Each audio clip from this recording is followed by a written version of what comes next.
Hi everyone, Lisa here. So today is What's Up Wednesday, and it's actually Tuesday today, but I'm recording this previously.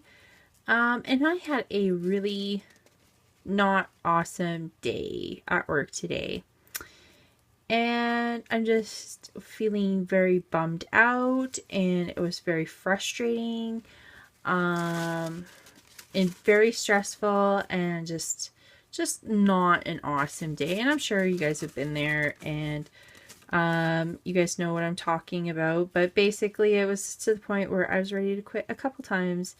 Yes, well, today, I was just over it. I was just over the whole work thing, and it was just frustrating. And so, I posted a comment on Facebook about my frustrations, and let me tell you something. All you people that are friends with me on Facebook are amazing and just wonderful people. And you just um lifted, well, I wouldn't say lifted my spirits completely, but because I'm still kind of like bleh. I'm sure you guys can tell by my voice.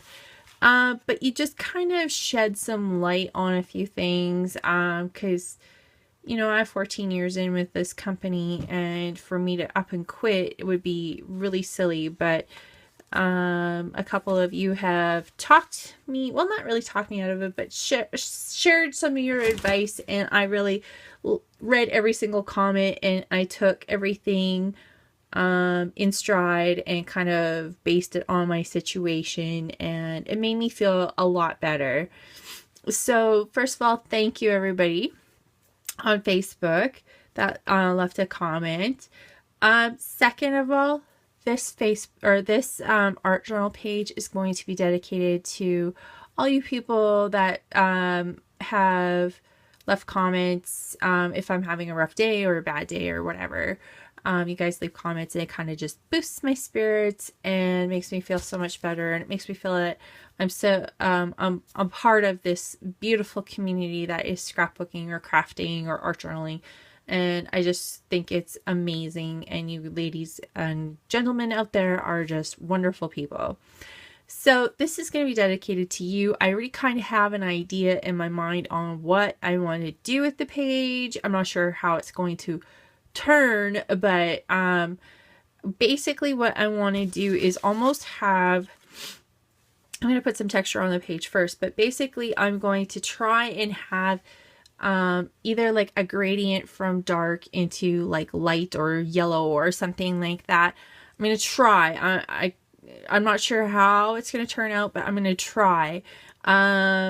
So it's just basically you guys have helped me find the light, so to speak, or find my way and find the path that I need to do, so, or be on.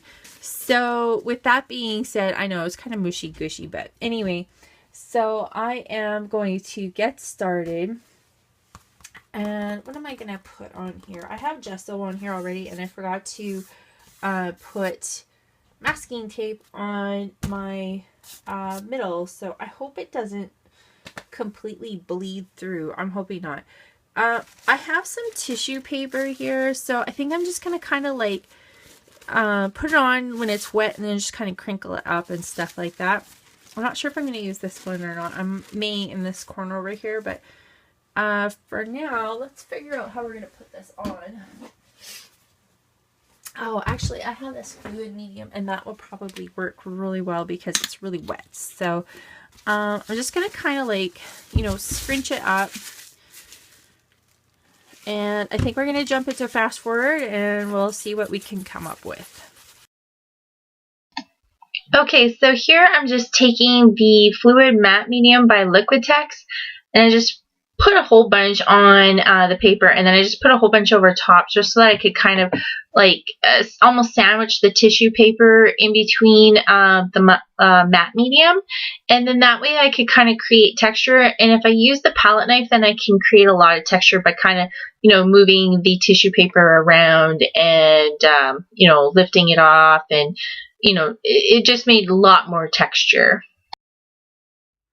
Okay, so now that this is dry, I'm not really sure what medium I'm going to use. I pulled out Distress Stain, so we'll cross our fingers and see how it works. The only thing I think about Distress Stain is because it's water-based, I can always wet it down in case it doesn't look good. I was thinking about acrylic paint, but I've been using acrylic paint like nobody's business lately. So I'm just going to try a different medium this time. So, what I was thinking is because this side's kind of already depicted as being dark, I'm going to work into the light this way, rather than this way. Not that it's a huge difference, but you know, typically my brain always thinks to go this way. So anyway, so yeah, I pulled out some Distress Stains. Some of them aren't even open, and I've had them like forever.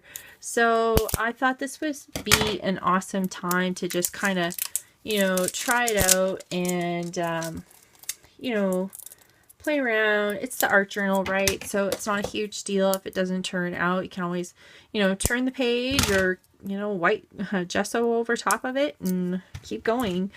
So I pulled out all of my darker colors. So like I said, I'm not 1,000%. Make sure they're all open. I think they all are. Okay, just that one.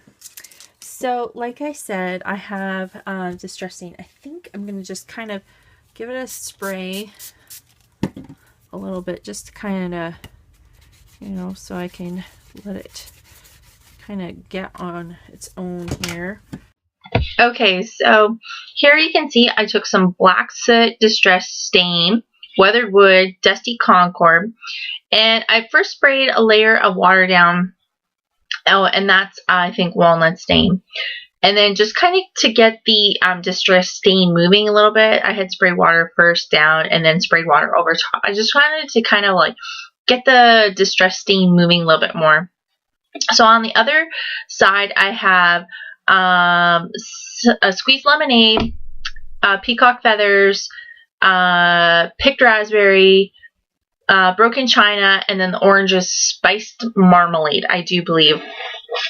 And then I'm just daubing off a bit of the moisture. It was really, really saturated, so I was just trying to get rid of some of the moisture. And then it kind of took a little bit of the color off when I daubed it off. So I was just trying to, I added a little bit more of the Squeezed Lemonade, and then that's the Peacock Feathers. And then that last color that I added was the Broken China. And then I took this chevron mask, which I seem to be using a heck of a lot of lately. And it's the Donna Downey chevron mask. I think it's from Prima or the Crafters Workshop. I'm not 100% for sure.